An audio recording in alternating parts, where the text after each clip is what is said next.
All right, we're live. Hello, everyone on Facebook. This is Alexandra from the American Littoral Society, and we are hosting our winter thaw bird walk today with the infamous Don Riepe. Here we are at the Jamaica Bay Wildlife Refuge Visitor Center. Take it away, Don. So, good morning, good afternoon, everyone.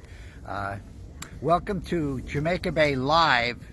This is the first or second in a series of little short walks we're going to be doing around the Jamaica Bay to go through the different seasons here. So today we call it the winter thaw, and for years I've been giving walks around this time of year. And the reason is the very earliest signs of spring, and most of that has to do with the elevation of the sun. So as the sun moves up toward the equator, we're getting more light. Birds are starting to react, and again, they don't react to the cold, the occasional storm or snowstorm that we had, but they react to the advancing daylight. That triggers them hormonally to change into their beautiful spring plumage and start thinking about migrating. Here, the birds that are here, like robins are here in the winter, but cardinals expect to hear singing, starting to sing any day now. You'll hear the first cardinal song, which sounds something like this. You'll hear that. Of course, we may hear the Carolina wren, but we hear them all year long here. And then the one bird that really is the first sign of spring here is the red-winged blackbird. And we may see or hear them in the marshes, just starting to come in. Typically, the males come in first and start setting up territories, followed by the females. So again, we're here at the Jamaica Bay Wildlife Refuge. We're in the highest part of this whole island, about 18 feet above sea level over here. This building was the only building in all of Broad Channel and on this island that wasn't inundated. The reason was that Sandy storm was 8 feet above the normal tide, which was predicted to be 6 feet. So it was 14 feet of water, which came up the trail over here. But this was a safe spot. So all of this is, by the way, is artificial. This whole refuge was created. It goes back to the early days of Robert Moses and the Transit Authority, and I won't get into that whole history. But it was created, and by early 50s, it was turned over to New York City Parks Department. And they took one of their employees, Herbert Johnson, who was a golf course grass specialist, and they said, "Herb, we're going to put you in charge of what we're calling here the Jamaica Bay Wildlife Refuge." So that was the beginning of this wildlife refuge. It was a city refuge. Then in 1972, the Gateway Lands Act included it as part of Gateway National Recreation Area. In 1974, the first rangers here. I was with that group of seasonal rangers in 1974. I worked a season here. So lots of changes since then. That's almost 50 years ago.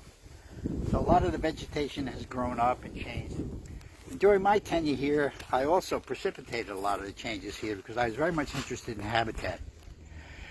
Although I loved the birds, but I loved everything else. The plants, the insects, the reptiles, amphibians. So we thought about everything in trying to create this sort of Noah's Ark refuge here in this big urban area called New York City. So we're looking at over here, we're looking toward the skyline of the city. In the background, some big willow oaks. They were all planted here by the city. All of these cedars here were planted by the rangers in the 1980s when I was working here. And the reason was we wanted to provide little windbreaks and micro habitats for the birds, especially for the hardest time of year like now, the winter. So these areas provide great winter cover for birds. And also in the spring and summer, it's great for nesting. And for people, it's a great area to get out of the wind. So they were planted so that we had the south side here behind me. And it was a great place to go. And you can start seeing changes. So this area, the snow melts here first. And in winter, what I liked about these, that back then, we would have this wonderful little owl called a saw-whet. and they were a little more common back then. I haven't seen a saw-whet here in 10 years. But back then, every winter we had a few of these little owls, and they typically would spend their days hiding in these cedars, these little groups of red cedars and pitch pines that we put for them.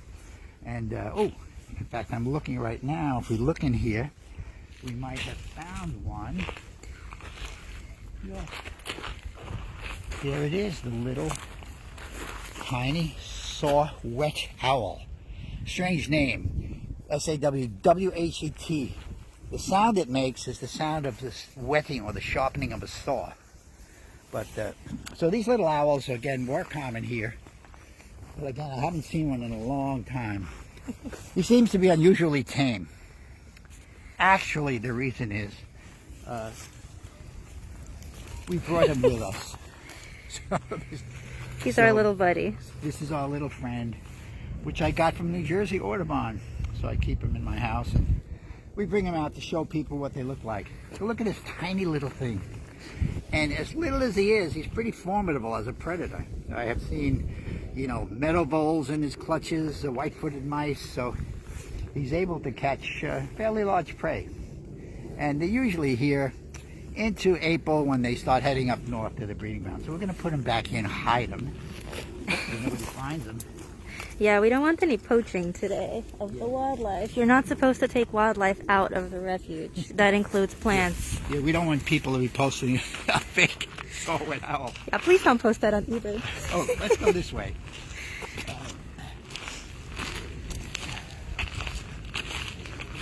By the way, the reason I'm wearing a mask is it's still in COVID season here.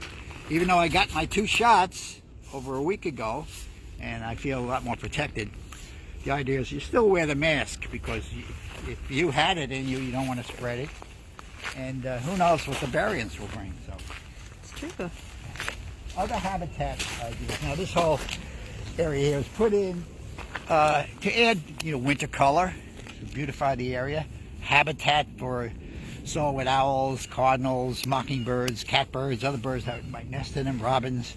Oh, you hear that? And oh, we're hearing some the common sound of New York City, the common seagull, which actually is the herring gull. But the habitats are changing here. In 100 years from now, we're going to see mostly these holly trees. The hollies are coastal plants here. It's sort of the dominant maritime species here in New York and New Jersey.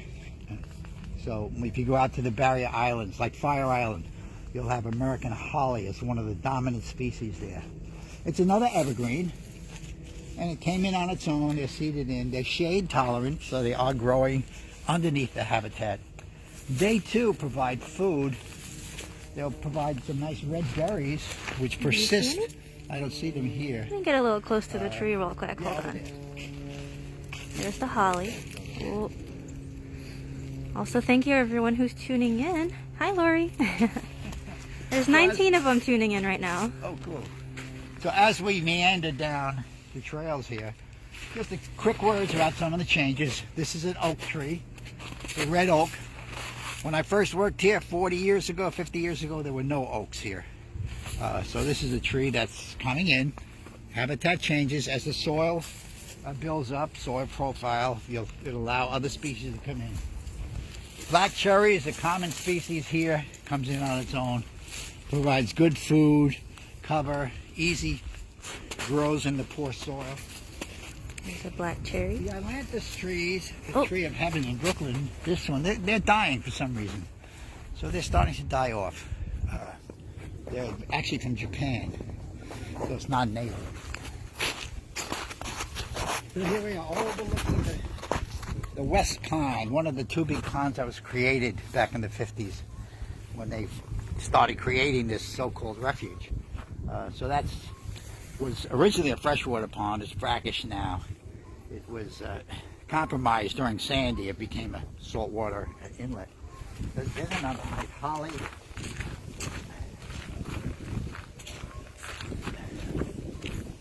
So We're hearing Canada goose. Of course, that's a common winter bird here. So winter is the time of ducks and geese mostly. We have some raptors. Some of the songbirds that are here year-round. It's a little early for the spring migration, but it is the very early beginnings because the sun is starting to be much stronger now. So things are changing. You can feel it. You can see the light. As a photographer, I'm sent. Snow geese are on the move. Oh, snow geese. There's about, several hundred. I don't know if you can see them way out there. Maybe we want to get out to it. Yeah. They're coming into the pond. Snow geese arrive in October. They stay into early April, and then they head up the Hudson and James Bay where they breed. But they're usually in big flocks, and they never leave the bay, which is good and bad. It's good because they don't go over to the airport generally and get in trouble with planes. It's bad because their favorite food is actually Spartina grasses. So while we're trying to plant Spartina and restore the marshes, they're eating it up. So, but the population is probably has been close to 1,000 in the bay, which is not too bad.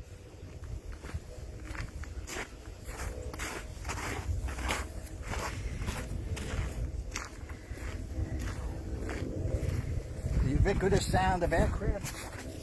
Starting to hear more and more planes taking off. That looks like a Delta.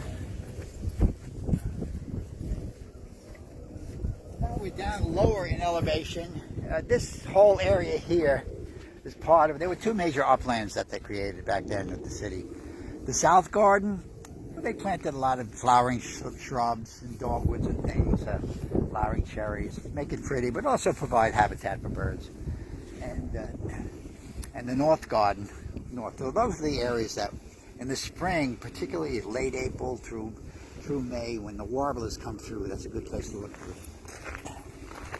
Then here's a nice little windbreak. These are red cedars, the junipers. Now before I left, I planted these about the year 2000, I guess. So these are 20 years old or so. The idea was they were replacing, we used to have big group of Japanese black pines. They all died off, over 20 years ago due to the bark beetle and blue stain fungus killed them. And they were the Great Barrier here, which kept the northwest winds of winter at bay. So when you came down here, it was a nice little warm spot to hang out. But the birds liked it too, because they would spend time here when this was early melt or something. They'd forage along the edge for seeds. So it's a place for them to escape the rigors of winter too. So among them I planted, this is one of my favorite shrubs. This is Beech Plum, Prunus Maritimer. And it's a wonderful plant in spring. It has early spring by late April, beautiful big clusters of white flowers, which are very important for the insects, the pollinators. When not much else is flowering, they're really attracted to these plants.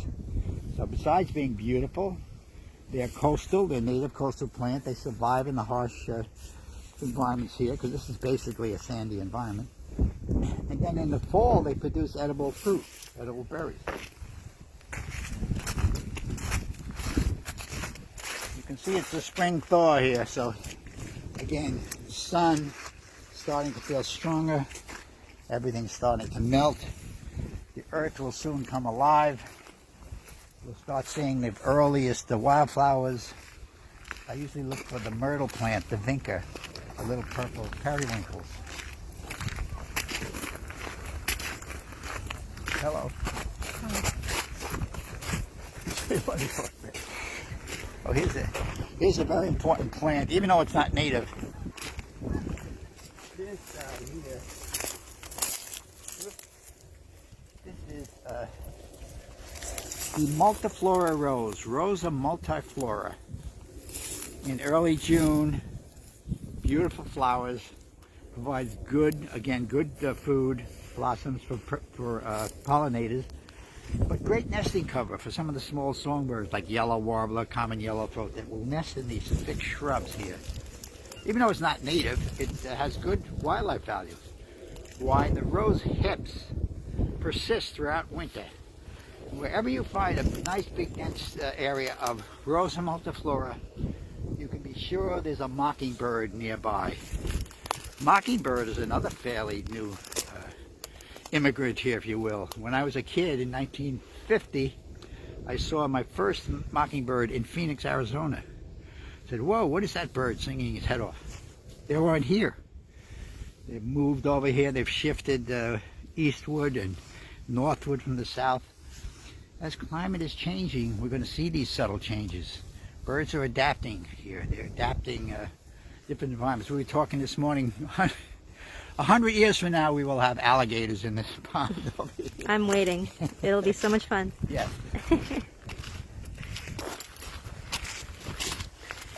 Hi, Sarah. Good to see you. Sarah Whalen's on from Sarah. our society. Hi.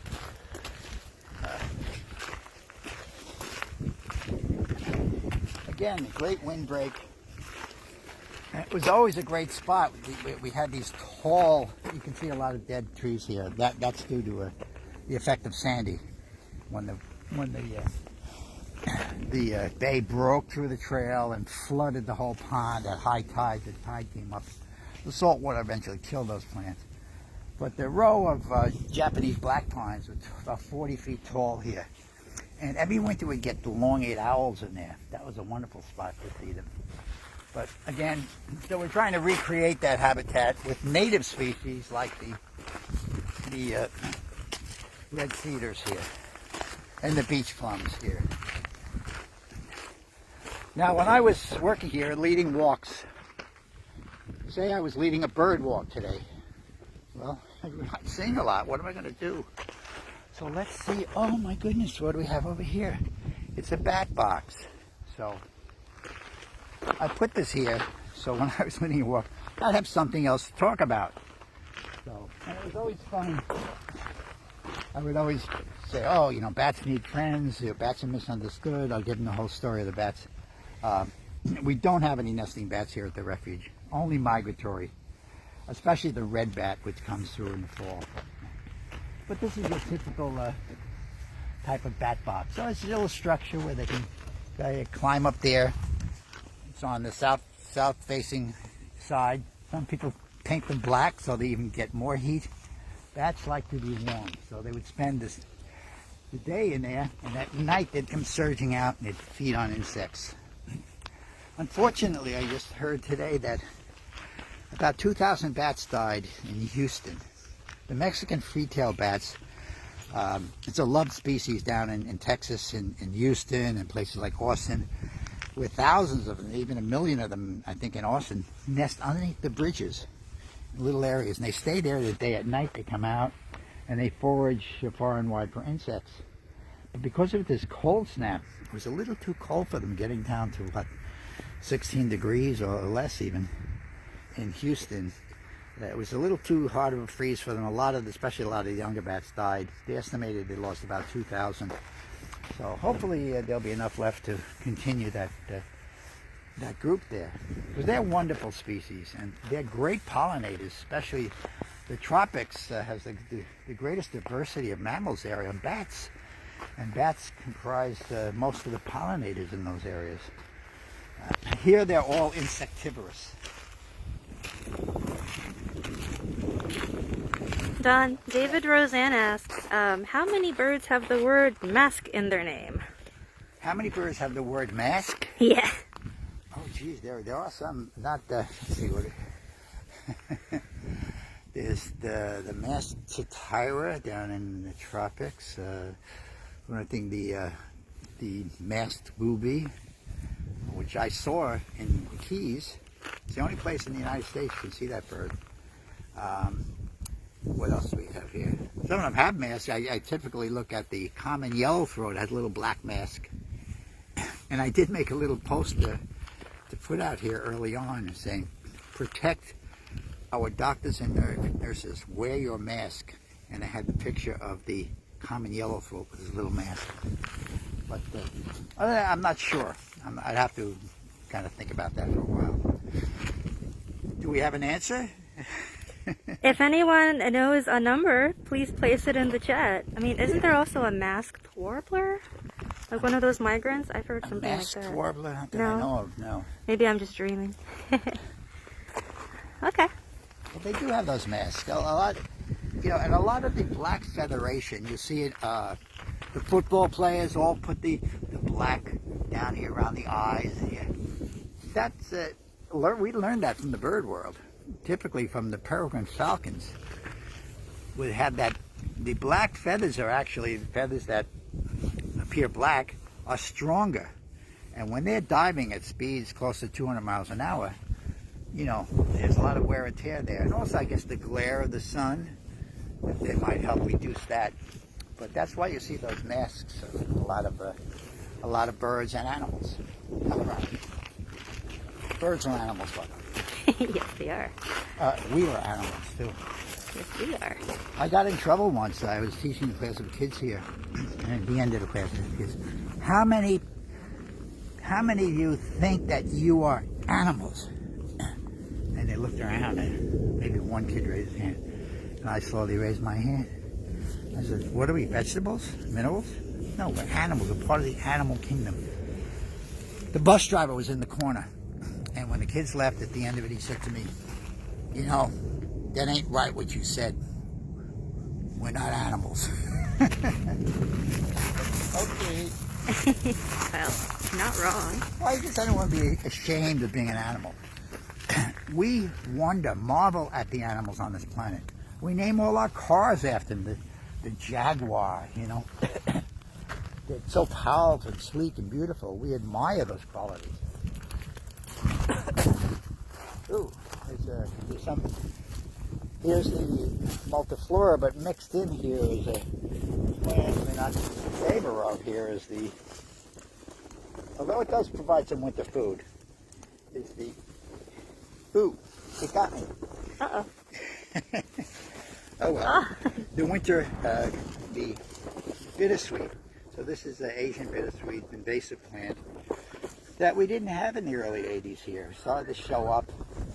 And because it has a nice red center, it's attractive to birds. Remember, birds see color. And they would eat it, scarify through their system, and they'd excrete it out over there, and there'd be plants popping up.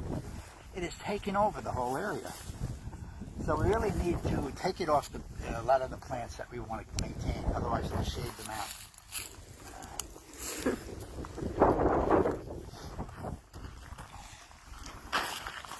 How we doing? You want to walk out to try to see the snow geese? Sure. We have time for that. Why not? I mean, Still listening for the Redmond Blackbirds, one of the earliest birds of spring here. Any day now, we'll start to hear them. In fact, a friend of mine that lives on the North Shore of Long Island said he has them at his feeder now.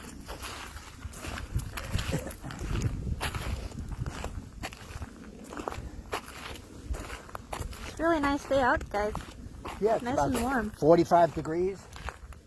It's a little early for insect life, and even the plants haven't really started out yet. But next month, by mid-March, we'll start seeing the earliest plants starting to show up here. And we'll get some of the insects, some of the overwintering butterflies, like the mourning cloak. Typically, when temperatures hit, 55 and above, they might come out from their winter hiding, fly around, and look for a little source of nectar, like maybe a tree that has a cut or a broken branch that has some sap on it. Oh, what did they do? They put a little sign over there. Oh, looks like they did. So You can get closer. well, it's about time. For the last 8 months, I've been trying to get the Park Service to do something about this illegal trail here. Unfortunately, during the pandemic, we had a lot of people coming, people that were first-time visitors here, had never been here before, and there was no ranger presence. The Park Service was non-existent, and the people were wandering off everywhere, and they started making trails. This one, they typically wanted to go down here to see the Osprey platform, and they keep disturbing the tree swallow nest in there. So I'm glad they finally put up a sign. Yeah. What I really need to do here is to plant this in. Planted in with a nice low growing bed of wildflowers, and put a little sign, wildflowers, to keep people off it. Oh, Don, you want to talk about the Osprey real quick? Since you mentioned them. You want to go see him? Oh, yeah. Okay. We'll see where he is. Sure thing. All right. Barbara Ernst said that she heard red-winged blackbirds 2 days this week. All and right. she lives in Oceanside. Oceanside, okay. On the bay. Gee, boy, you have them there. Normally by now it's February 26th. What we're calling the winter thaw time. The very end of February is when they start showing up. But I expect, well, not this weekend, it's going to be harbor weather, but next week I expect.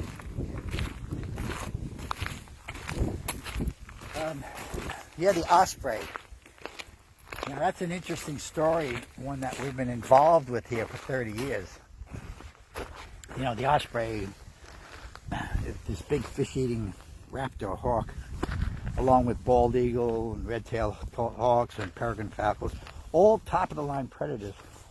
We're getting higher concentrated doses of DDT out of what they were eating out of the environment. The Osprey is eating the large menhaden and floundering thing.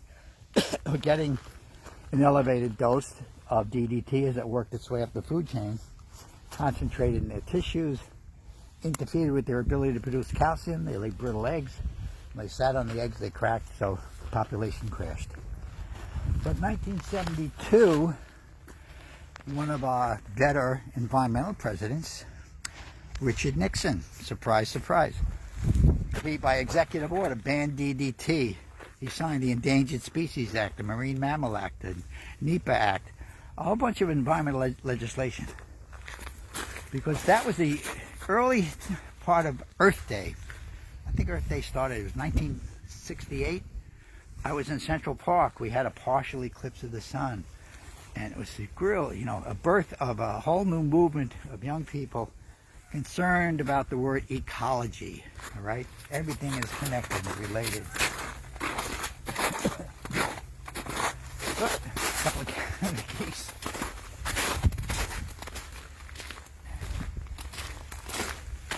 Sometimes at this time of year, if you're really lucky, it only happened to me once, I found a woodcock.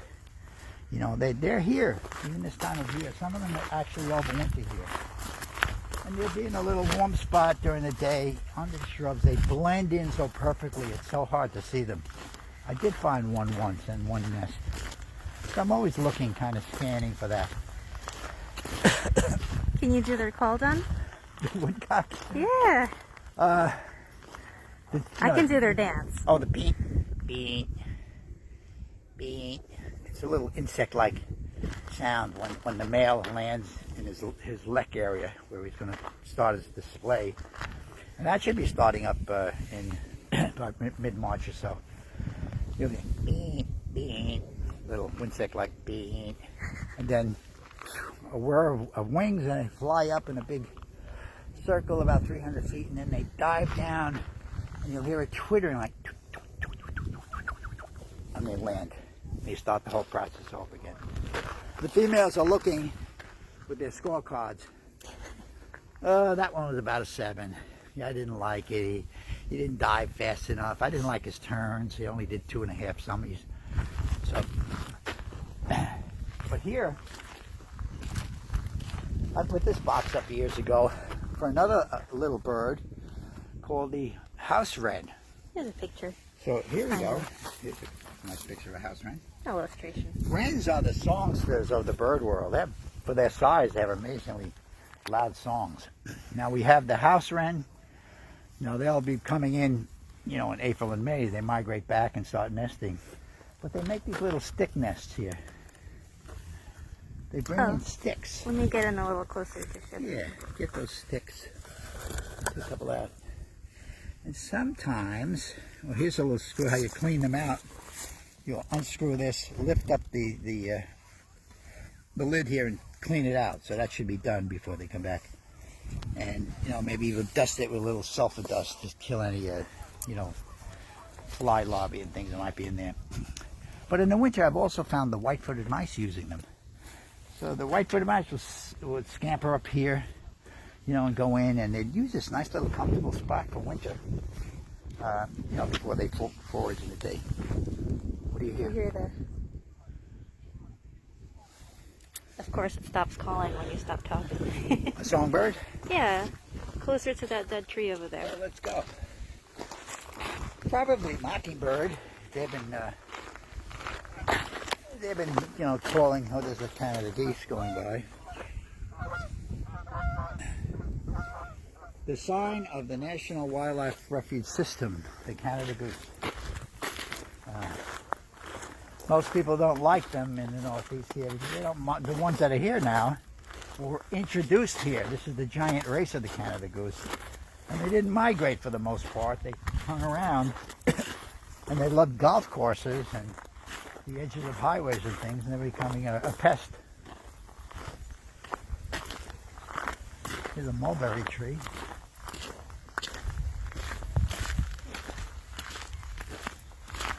Maybe it was a mockingbird. Let's see. Yeah, it's just a little early. We missed it by a few days maybe before the cardinals start coming up. But this, advancing sun is what does it. It's not the temperature necessarily. It's the amount of daylight. The lengthening daylight is what triggers birds to change their plumage and also to migrate.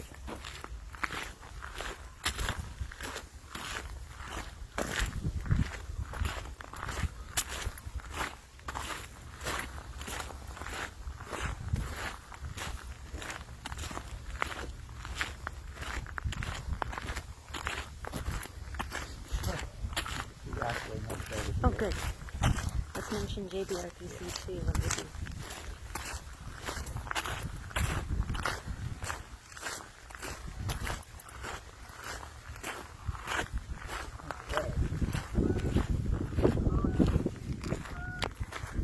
Here's the original Osprey nest. So that pole was put in by City Parks, Herb Johnson, back in the very early 1970s. And there were no ospreys here. There were no ospreys nesting in New York City, or pretty much in the Northeast here, for many years due to the impact of DDT. The adults that survived after, Nixon banned DDT in 72, by 82, worked its way out of the environment. The adults that were still around would lay viable eggs at that point, and the population started to build up. So in the late 80s, we started to put up platforms around in anticipation of the osprey coming back, the return of the osprey. So we put one with the help of the Sierra Club, New York City Sierra Club, give a little shout out to them, out in Yellow Bar Hassock. And lo and behold, in 1990, we had our first nesting pair of ospreys in all of New York City, right here in Jamaica Bay. So every year we would put different platforms out in remote areas of the refuge. So from 1990, one nest, to this year we have 25 nesting pair. Now that includes the Salt Marsh Nature Center. It also includes one nest in Nassau. Includes nests on top of a crane in Vernon Basin. So they're moving around and they're looking for sites.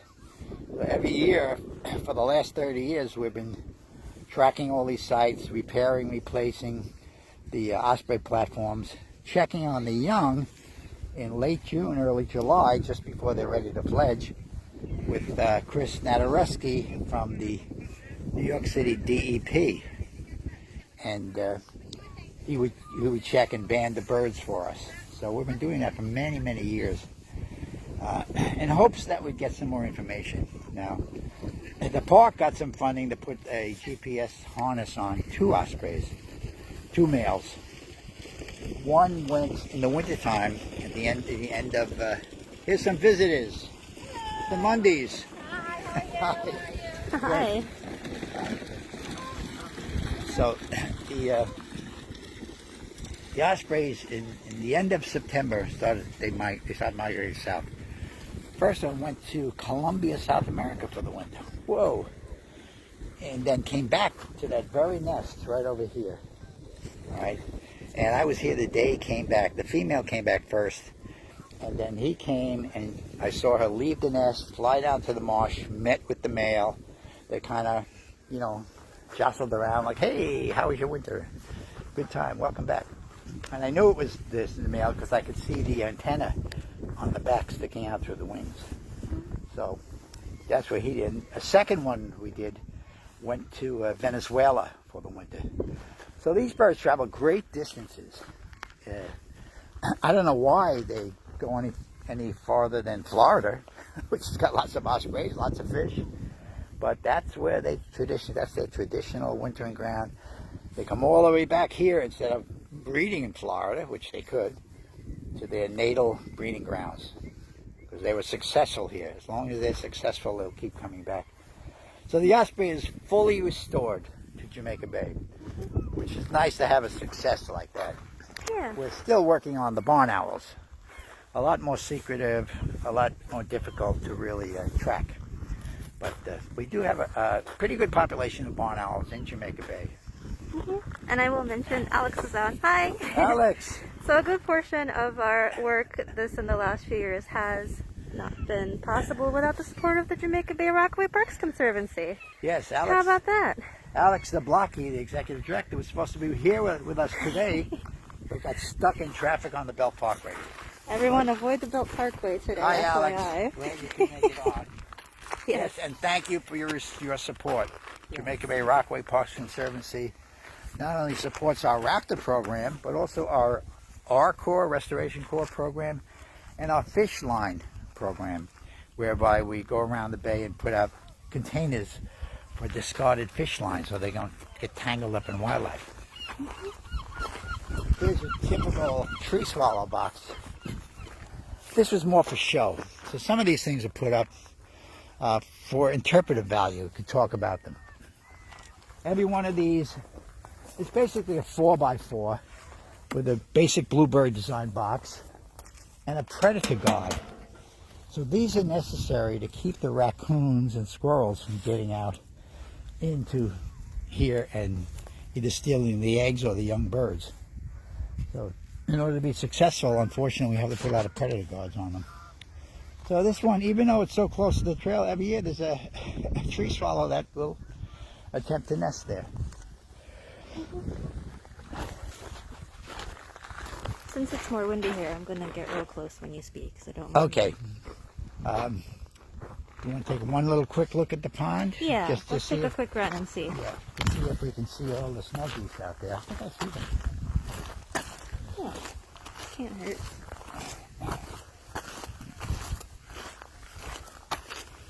This is my first dose of vitamin D. Get a little sunshine. I've been cooped up all winter. It's getting rough. I mean, look at this. We're in New York City, folks. This is New York City. We have this amazing resource here, this 9,000 acre refuge in a larger ecosystem called Jamaica Bay, which has other parks.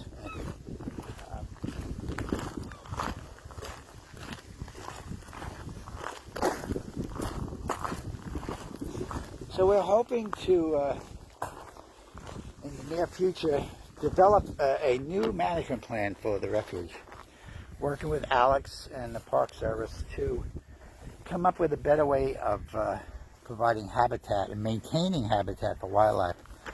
Some of my concerns are the growth of all the vegetation around the edge of the pond is starting to, blot out the viewscape here. The whole idea of this refuge is to maintain openness, so not only provide some shrub thickets, but don't let them get high enough where they block out the view of the bay. So this has incredible view. I mean, look what we have right here. Oh, that's nice. Isn't that nice? These are our Canada geese. And way out there, all those little row of white birds are the snow geese. Let's see if I can zoom in. And yeah, you zoom in. I'm going to take a picture of this. It's so nice. Wow, it's not the best zoom, but you can see that line of white out there. That's all the snow geese. interesting that the ice is starting to melt there, so we have ice and open water and snow. So even though the sun is stronger, it still is winter here. We're not officially into spring until March 20th, when we have the vernal equinox, when we have equal amount of day and night. Then after that, we start having more and more daylight and warmer temperatures. The sun is stronger and it's here. It's with us longer. Here's another illegal trail I like to close off here. So they need another sign over here, but they also need a presence. We need to have people out here talking to people, telling the reason why we don't want to, impact all the vegetation, scare the birds away. The next thing, other people can't see them. It's good for the turtles too. What? It's good for the turtles, opening up the paths. They like to nest right here. Oh. I don't like want to it open open. up the paths. I'm going to close off these. Well, close that path, but in general. It's low tide. There's the Marine Park Bridge way out there. That connects Queens on the Rockaway side and Floyd Bennett Field of Brooklyn on the other side.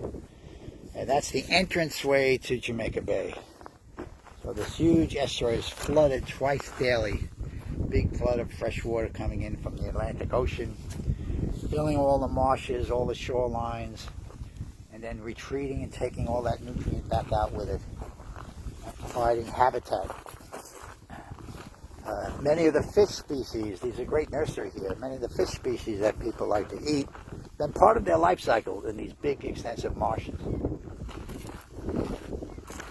No swans out here today. Is it too soon? I see a swan. Okay, we have one swan for Carmen Johnson. One is enough. Let's see. It's that big white lump in the distance. There it is. Yeah, swans are here year-round. They're here in the winter.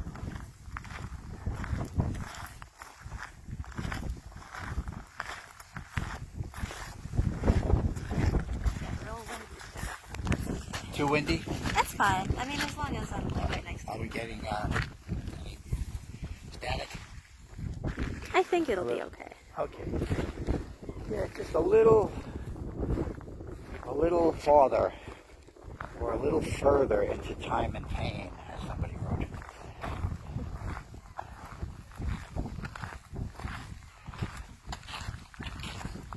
It's the Beech area we're still very quiet. We haven't seen any songbirds. I expected to see at least some song sparrows and white-throated sparrows. I know they're here. So maybe they were feeding earlier in the day. Maybe now they're just relaxing, getting some warmth in the sun. Oh, there's an old nest. Wintertime is a good time to see where birds have been nesting. There's a nest back there, what I would imagine was a mockingbird. When this vegetation comes out, you can't see these nests. It's in winter, when the vegetation dies, you see how close they actually nest to the trails.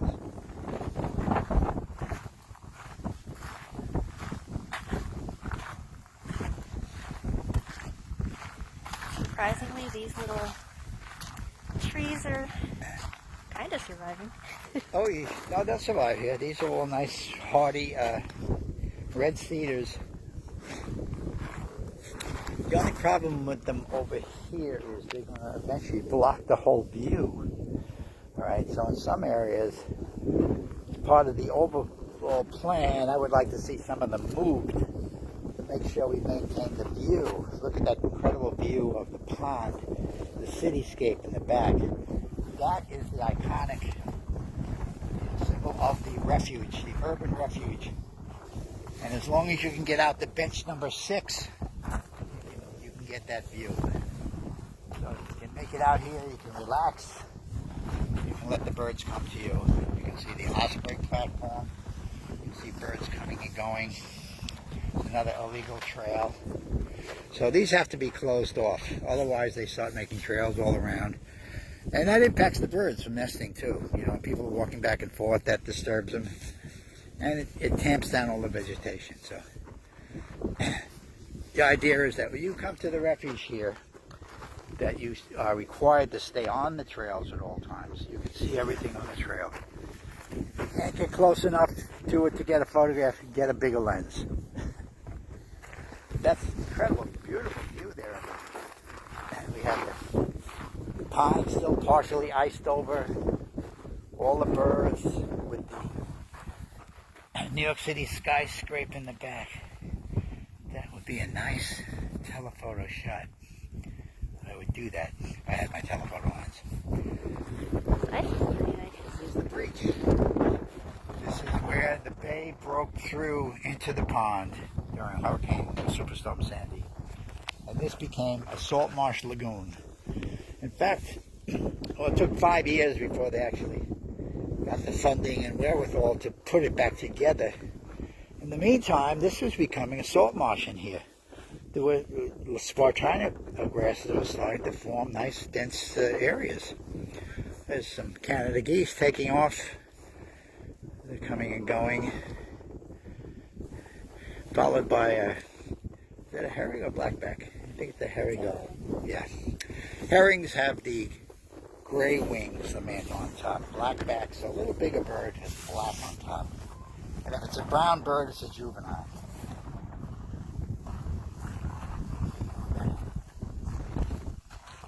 So here's the bay. It's low tide.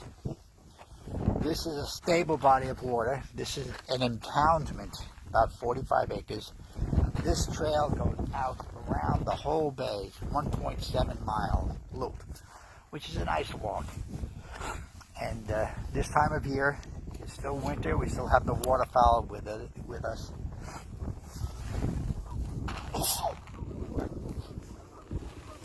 Doesn't too much of a good thing. Right there. And you can see here the salt marshes still, they're not coming to life yet. They start growing in early April. This whole area out there will turn bright emerald green. It's just beautiful. Our marshes that we're working on restoring are farther out there. So we have 30 acres of marshes that we've been working on 2 islands out in the bay here. There's Bar and Blackwall Marsh. Okay, and that's the community of Broad Channel, a little enclave within the whole bay. We have some ducks over here. I think they're mallards. But there's mallards and black ducks. I'm surprised we didn't see well, at high tide we'd see the buckleheads coming in. There's that swan, he's up now. So we have the birds, the planes, the trains.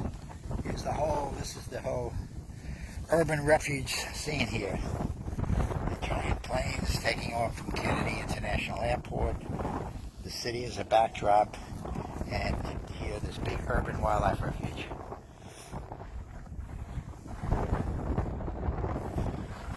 So how are we doing out there? People have questions at this point? Yeah, well, Ira over here wanted to get a better look at the beach plums, so we could turn around and start making our way back up the trail. Yeah, we'll make our way back. We'll get close to the beach. The beach plum, the plums aren't on. The little grape-sized plums are on. In late August, they start ripening through into mid to late September. You'll see them on the plants. Now we're waiting to see the little buds form and then the nice little white clusters of flowers come out on them. All right, off we go. So this is what it's like here during what we're calling the winter thaw, the very earliest signs of life starting to stir here in the bay, coming back. Spring will not be far behind now. The sun gets up higher up in the sky, days get longer, and it becomes warmer here too. So this is bayberry. The native coastal shrub here is bayberry, but there's also, this is poison ivy. Yeah, don't touch that. I can touch it. Oh. Yeah, it's not gonna, you have to get the oil on here. Well, you can touch it. I'm gonna avoid it.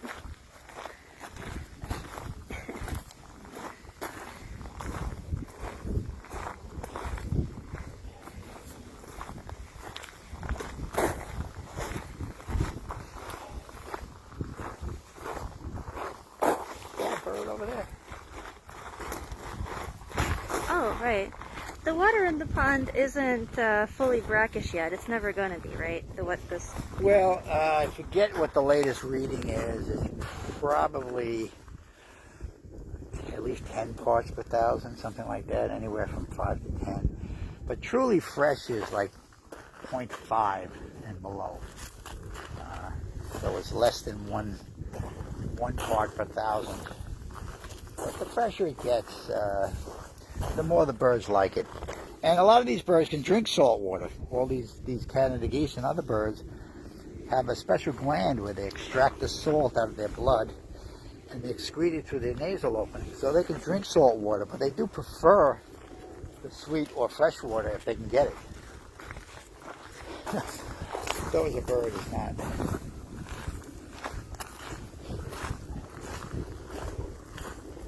Oh, the snow geese got closer to the ice over there. Yeah, the big flop to the back. Oh, they might be gulls. I don't have my phone.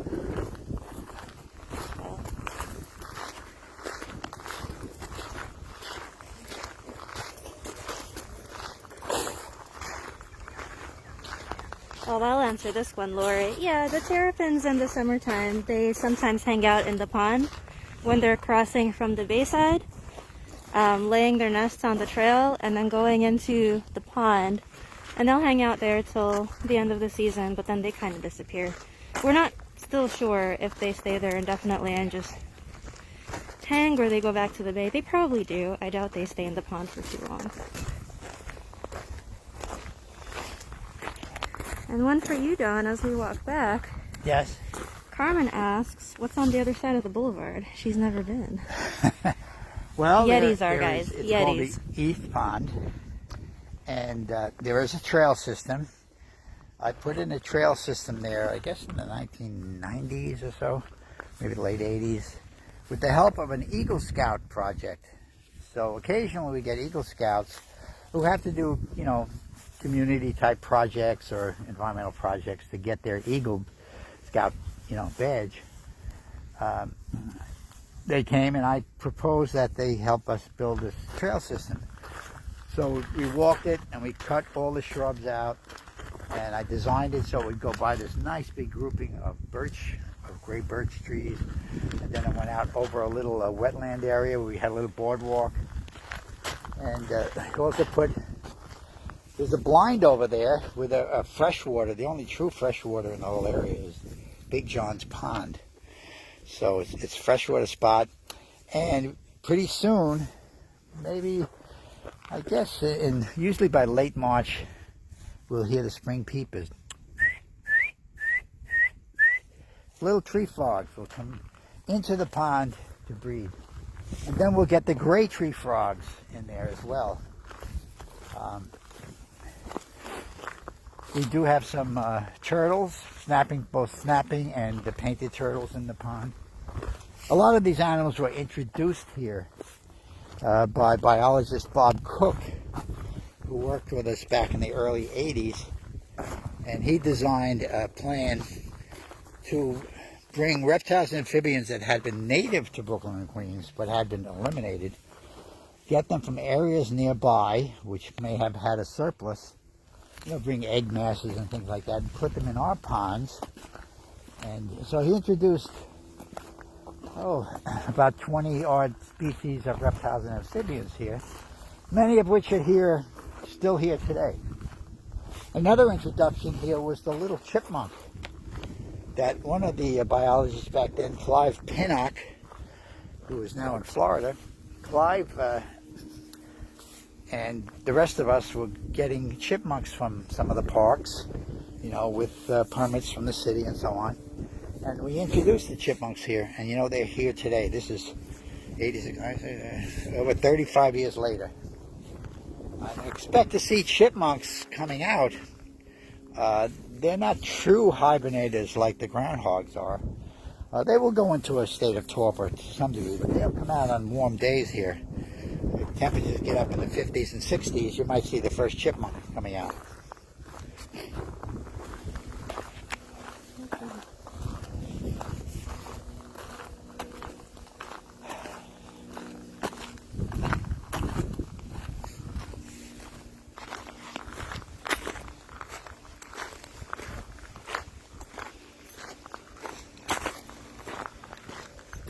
maybe we should try to do a spring peeper walk once the season gets... That would be good. You know, maybe the next walk we do next month, toward the end of the month, will be a spring peeper walk. Yeah. We'll do the east side and the east pond. Yeah, we should do that closer to the end of the day. That'll be good. Right. They come out more at night, and they start chorusing at night, you know, trying to attract females. It's not spring without a spring peeper. My favorite, though, is the gray tree frog. They have a kind of a churring call, which I can't imitate, but we'll start hearing them over there, too, in the pond.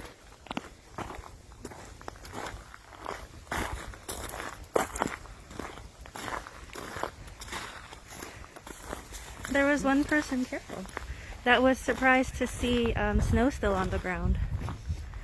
Well, you know, especially on the, where it gets full sunlight, you get in the snow. When you get in the areas that's a little more shaded, they're not getting as much sunlight, so they're the last to disappear. But if you were here 2 weeks ago, there was a lot more snow.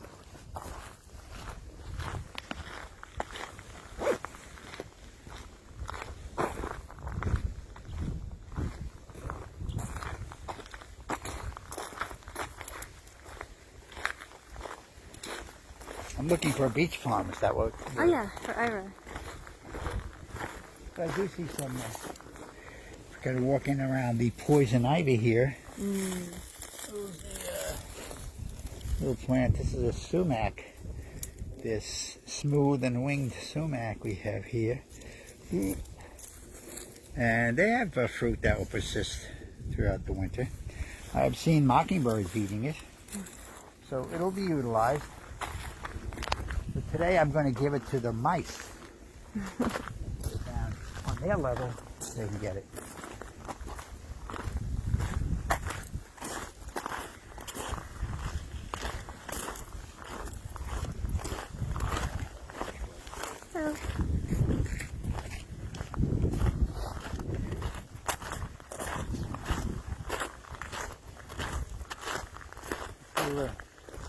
Some of the relics of Superstorm Sandy, some of the wood that's in here as the tide came in. There was probably about this much water here during that night tide and brought flotsam and jetsam in here.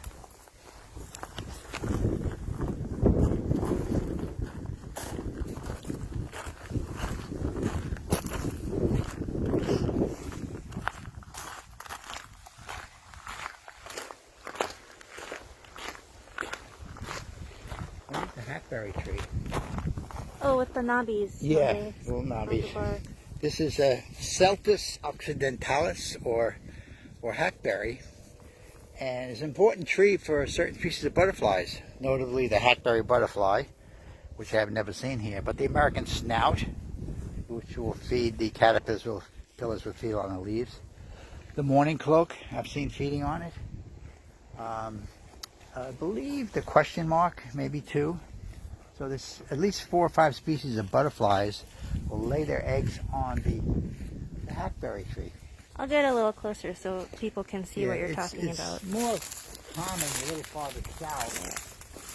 There's a big area of southern Staten Island. There's a lot of it. Here's a hackberry left over here. Oh, where? Oh, great. There's a little hackberry? So, yeah, that's last year's. A little tiny last thing. year's hackberries. Okay. So it does have fruit. Here's one in a little better condition. Okay. But it does well here. That came in on its own. I did plant a couple up by the visitor center. There's another one there.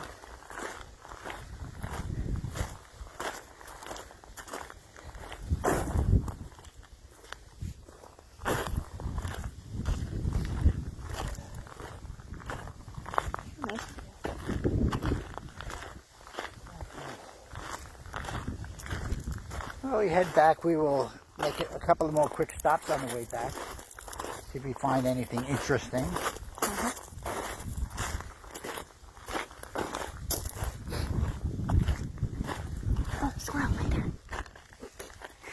have a New York City squirrel. That's one thing. Yes, a living animal besides us. The gray squirrel. I'm going to totally creep up on it. Yeah. Let's see. Oh. This is not a Central Park squirrel, though. You're not going to get that close to him. Oh, there's a bird over there. Looks like a song sparrow. By the sign. Yeah, on the other side of the sign. Oh, they're going after the seed. Okay. Yeah, they're going after little seeds. Listen, even squirrels would get me excited. I'll take it. Yeah. In the wintertime, normally we feed the birds here, but the feeders are down. I don't know what happened, but I bring some black oil sunflower seed, which is the best for the birds. And if it's a really harsh conditions here, if you get, you know, a big blanket of snow and the birds can't dig down, it's a little stressful for them. So provide a little extra support by putting out some black oil sunflower seeds in the little open areas here, and they find it, amazingly. Yeah, already. So the squirrel has found that spot, and the song sparrow has found that. But we did mention that there are reptiles and amphibians here, so normally it, you know, if you're walking along the trails here in the summertime, you might see a garter snake, maybe a black racer or a milk snake. But this time of year, they'll be pretty much hibernating. Remember, they're cold-blooded. They need, you know, warm temperatures to come out and bask. But we do have an example of a snake that was released here. Oh. Oh, my goodness. Yeah. What is that? Look at that bastard. See if I can catch him. Probably all warmed up. I got him. Actually, he's in a state of torpor. He can't move. So, yeah, this is a green snake. There are, now I'm trying to remember whether it's the smooth green snake or the rough green snake. There's two species. I forget which one was I call this dominant one here. the plastic green snake. This is the third species. But they are here, and sometimes we get people who are terrified of snakes. And I tell people, if you don't like snakes, don't look for them. They're always hidden somewhere. They're underneath stuff. Those of us who look for them will look underneath, you know, debris and things like that to find them. They're trying to hide. They're terrified of us. All the snakes here, by the way, are non-poisonous, non-life-threatening. They couldn't hurt you if they wanted to. And believe me, they don't want to. But they're part of, you know, the diversity of life. We're trying to make sure that we have a good diversity of wildlife here at the refuge. So some of it had to be helped a little bit, restored, imported, and over time those are going to make it. But here.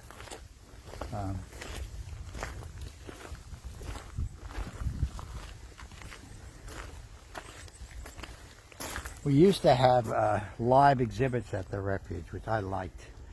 Because I would have a terrarium with snakes or a turtle or something. And we'd keep them for a couple of weeks and then release them and get another one in there. So we didn't keep them for too long. But when I had a group of kids, right, the parents would come with the kids. When I took out a snake for them to look at, all the kids moved forward, all the parents moved back. So it's a fear that is passed down through the ages. People just don't like them, but they're really harmless. They're beautiful animals. And I find some of them are rather tame. One of my favorite is the black rat snake. We don't have that here. In places down south, if I catch a black rat snake and it feels the warmth of my hands, they really settle down. And you can let them, they really are rather tame. The black racer that we have here is not.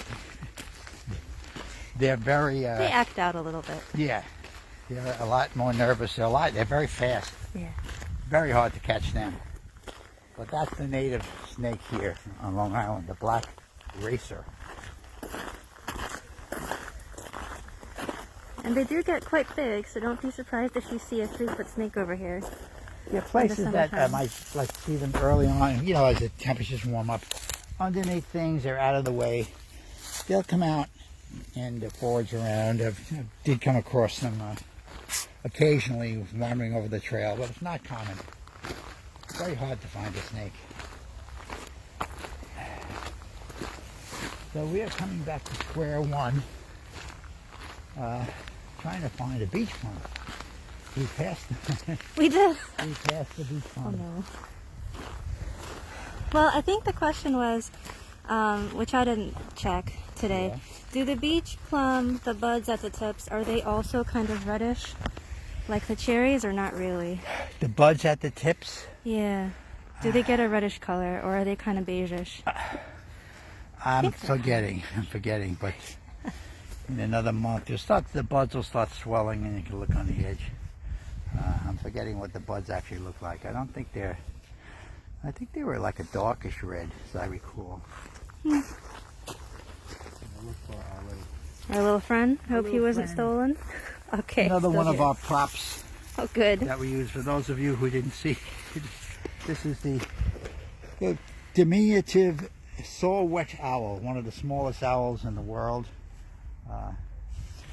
The only one smaller than this would be the elf owl out in Arizona. The little pygmy owls and elf owls are tinier, but he's a formidable predator for his size. I've seen them again with white-footed mice and their talons when they're hiding in the trees. So in the daytime they get out of the environment. They have to hide because the larger predator, like a Cooper's hawk, will, kill and eat them. So nature is not nice.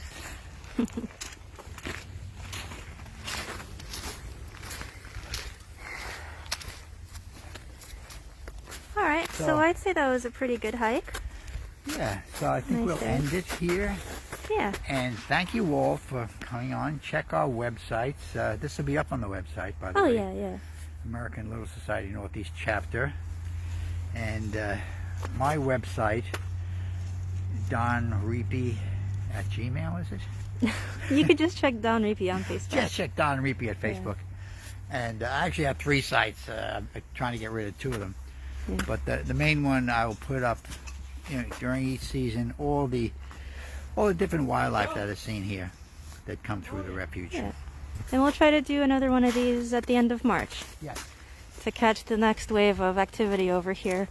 All right, everyone. Well, thank you for joining in, all 23 of you that have stuck with us for this hour.